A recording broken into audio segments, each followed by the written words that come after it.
Good morning, Knicks Nation. Today is Friday. It is the fourth day of February 2022. Happy Friday. I hope you are healthy and COVID free today. And I hope that you and your family are also healthy and COVID free and that the needs of you and your family in terms of food, shelter, and clothing are being met as well as health.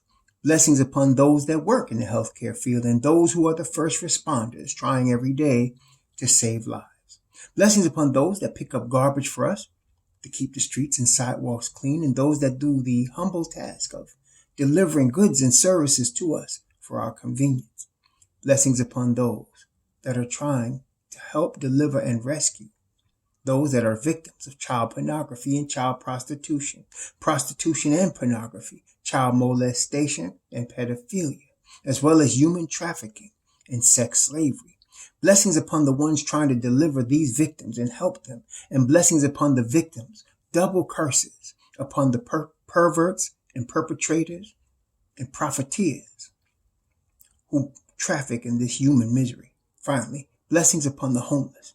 Nearly 600,000 men, women, and children on the streets in January and February now, and millions around the world in similar or worse conditions. Blessings upon them, for theirs is the kingdom, and on those trying to help.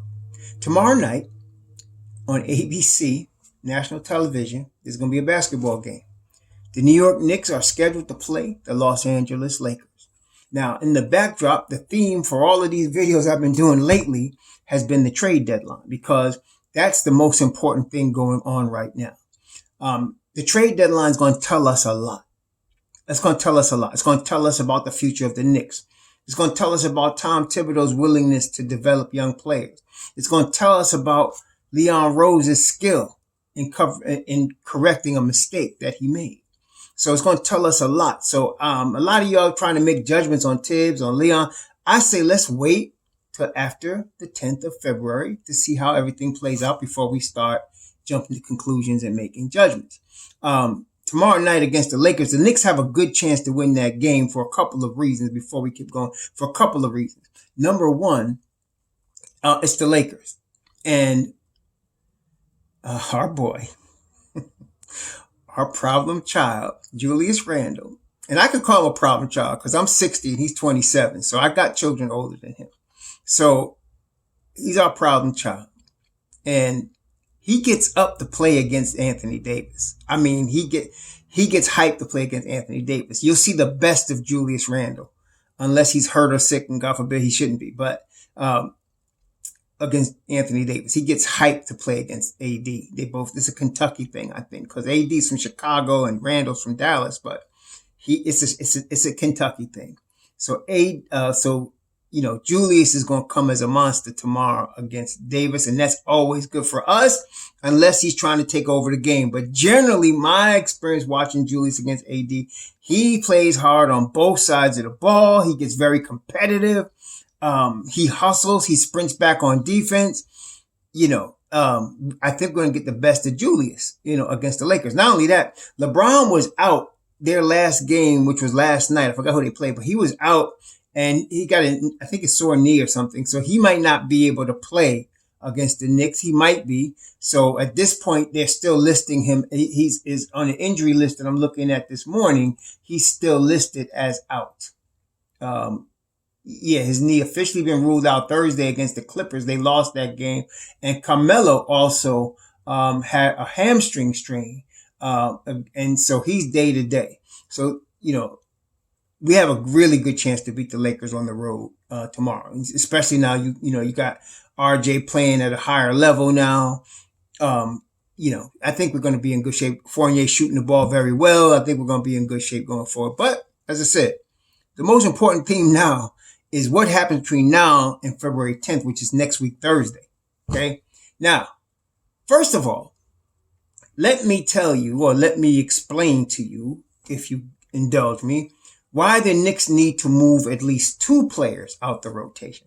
I hear a lot of people, especially some, platforms talking about just Kemba Walker. And yes, Kemba is going to be gone. I'm 99% sure he will not be a Knick, after the 10th of February, either by trade or buyout. I believe that Leon is trying his best to facilitate a trade so that he doesn't just have to buy Kemba out. But Kemba's not going to be on the roster, okay, after the 10th of February. So that's one. And what does that do? Well, I'm trying to tell you what Thibodeau's going to do. Not what I want. See, I want Deuce McBride to start, but I know that's not going to happen. So what he's going to do is he's going to start Alec Burks at the point guard. Okay. So he starts Alec Burks at the point guard, and that theoretically opens up time for Cam and Mobb Deep. So you get Cam and Mobb Deep with Grimes, Obi Toppin, and IQ. Okay. And then Derrick Rose, when he comes back, that might create a problem there still. So one is not enough. Now, selfishly, I do want time to be opened up for Deuce. So I think you have to move two players. You have to move Kemba, and there's only two candidates here.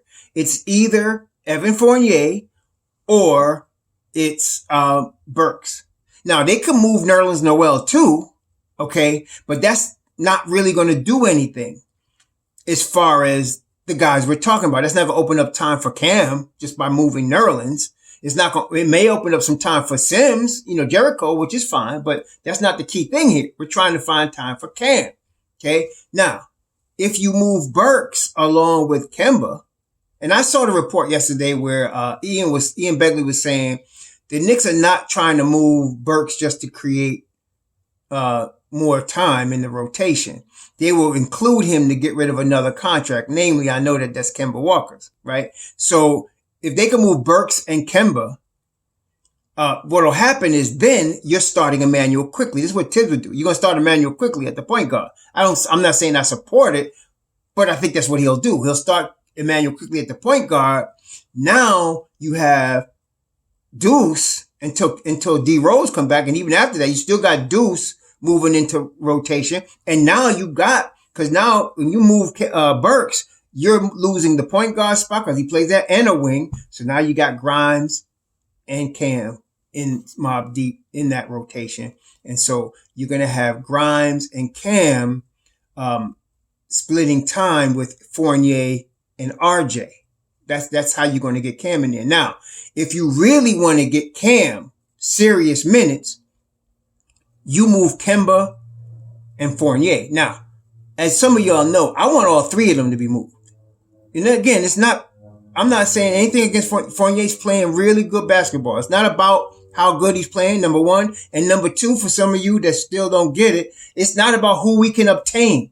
We're trying to subtract players so that our youth can get minutes.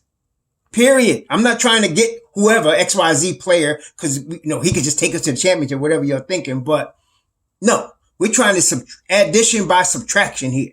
All right. So if you move Fournier with Kemba, Grimes moves into the starting lineup. Okay. Quentin Grimes becomes the starter. Now Cam's going to get a lot of minutes because he's now in a rotation on the wing with Grimes and RJ. Okay. IQ starts at the point guard, and now you have Deuce in the Mobb Deep. You still got Obi. And so Cam really gets a lot of minutes. Now, some of y'all asked a really good question. Shouldn't Cam start? Again, you have to look at who your coach is and how he does things. Some of y'all like to beat your head up against the wall with Tibbs because he doesn't do things the way you want them to be done. Accept what he's doing and you'll have peace.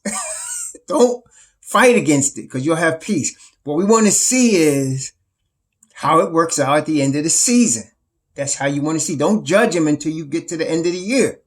So now, if you move Fournier and you move Kemba, Burks is the starting point guard. I think I misspoke. Burks, and now you have Grimes as the starting two. Okay. And Cam gets a lot of time right there. Okay. Cam moves and it'll be him, RJ, and Grimes splitting those minutes on the wing, and he'll get plenty of minutes, in that scenario. So that's why you got to get two guys moved. Kemba's number one. That's by default. You're going to move Kemba, but you need either Burks or Fournier. Now, I also read reports where teams are asking about Fournier, about his availability. So therefore, his contract, if that's true, then his contract is not as big a deal for some teams as many might think. Again, people like to quote the 4-year, $78 million, but that's not the deal. It's 3-year 54, what we're dealing with. Okay. And after this year, it's 2-year 36, what we're dealing with. Okay. After this season. So that's not as hard to move as people think. So you dealing with that. And apparently with teams asking, I don't know if it was Begley. I think it was Begley. It might have been Mark Stein. One of those two were quoting as saying multiple teams have been asking about Evan Fournier. That's a good thing. So that's why you need to move 2 players. So Kemba will open up point guard minutes and a little bit of time in Mobb Deep replacing Burks for Cam. But if you move 2 of them, now Cam is getting some time. Now, let me get back to a point I missed just a second ago. Cam should start eventually, but it's not going to happen right away. It's going to happen organically. What do I mean by that? You're going to start Quentin Grimes. You're going to start RJ Barrett.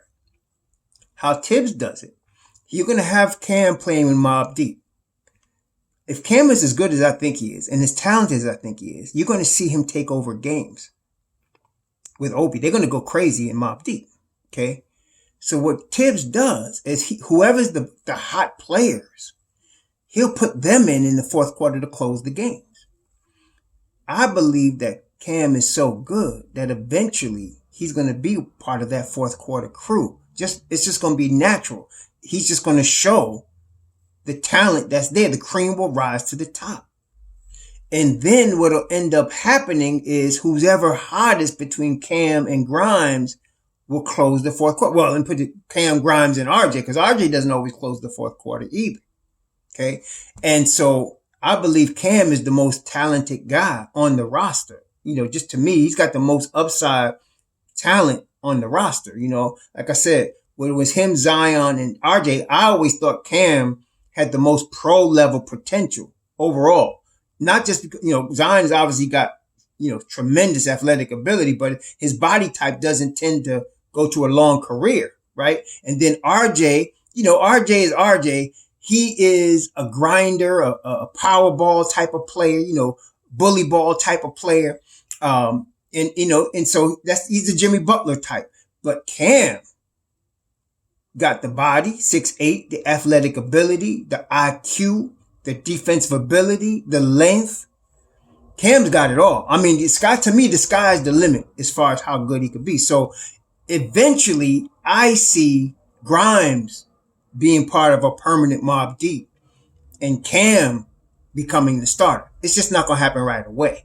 You're going to see it over time as Cam proves he should be the starter.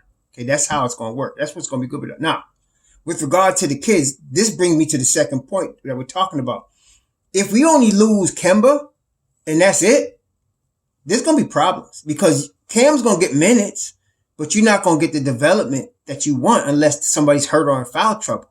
Okay, if you just move Kemba, because he's just going to put Burks at the starting point guard spot, and Cam will get some of those wing minutes. He's got to split wing minutes with four players: Grimes, Cam, RJ, and Fournier. That makes it harder, to get minutes for Cam even. Forget Deuce. That's harder for Cam to get minutes. So you got to move 2 of those guys. So either Burks or Fournier has got to be traded by February 10th. If you do that, now you're going to be in your rotation. You're going to have Mitchell Robinson, a young player, 23. You're going to have RJ Barrett, a young player, 21. Quentin Grimes, a young player, 21, right? Then you're going to have IQ, obviously still in the rotation. Obi Toppin in the rotation. Cam. Then you'll get Deuce in the rotation. So now you can't say Tibbs is not developing the youth because you'll have 6 guys of your 9 young players in the rotation. Okay, so that will change a lot. That will tell me a lot. So we're going to see what happens between now and February 10th. If they only get rid of Kemba, it changes things. It limits things. But if you get rid of Kemba and either one of Fournier or Burks, now you're going to have a rotation that actually is literally chock full of your youth that need time and development. Okay. Now, Jericho Sims, yeah, he needs time too. But when he got drafted, I didn't think you would see much of him this season. I thought because you have a Nerlens Noel and Mitch Robb that he was going to have to wait. Now, if they trade Nerlens Noel, which is possible, they could trade Nerlens Noel.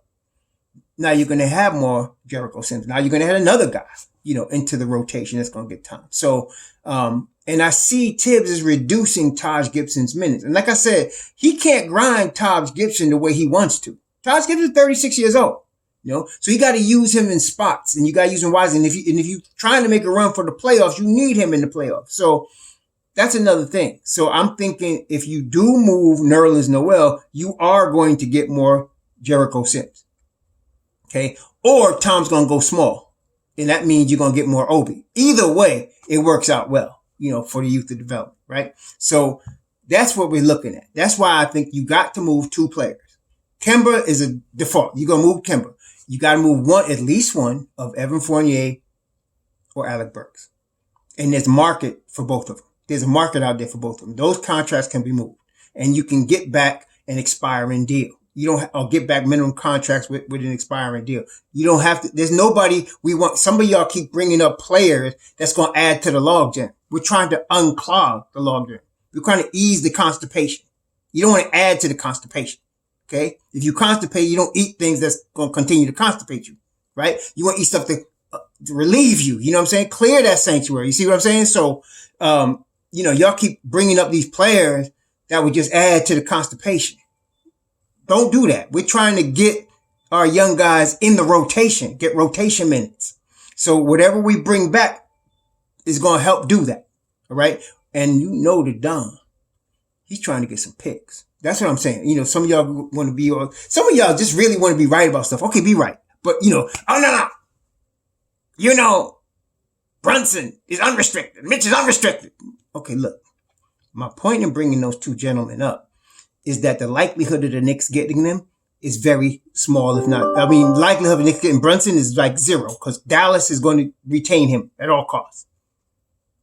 And Mitch is probably going to want to sign with New York. They just want to see what he's going to get in the open market. Okay? Period. That's what you got. All right? So that's why I'm bringing that up. Okay, some of y'all just, okay, you'll be right. Okay, oh, you're right. Congratulations. Okay? Anyway. So my point here, the theme, more time for the youth. More time for our youth. Period. That's the point here. All right. So you got Kemba and one of either Burks or Fournier. And quite frankly, like I said, I want all three going because I want to see all them kids, but I don't think they're going to do that. I think Tibbs and Leon got to come to a agreement.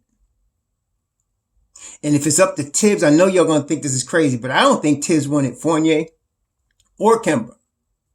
So he probably said, get rid of them because he loves Alec Burks.